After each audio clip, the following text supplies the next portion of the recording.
Principle number 3, I may be wrong. You will not do anything different unless you learn something new.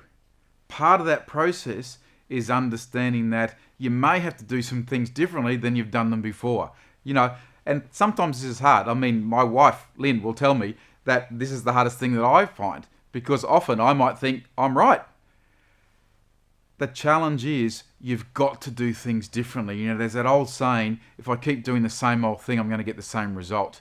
You have to recognize, call it curiosity maybe. You have to recognize that there's another way. In fact, there's not one other way. There's hundreds of other ways that things can be done.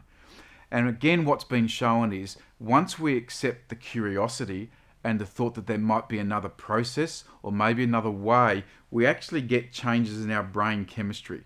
So the chemicals change in our brain which allow us to process new information. Otherwise, we're just doing the same thing over and over and over and over again.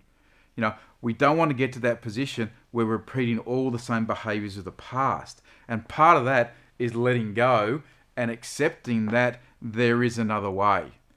Challenge for many of us, because particularly in our areas of expertise, that can be so hard for us to actually allow.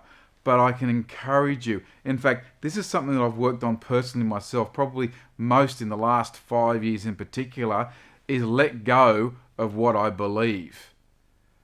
There's a Bertrand Russell quote, I think it was. It says, "I would not die for my beliefs because I may be wrong."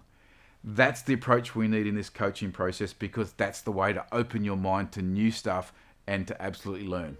So, thanks for listening.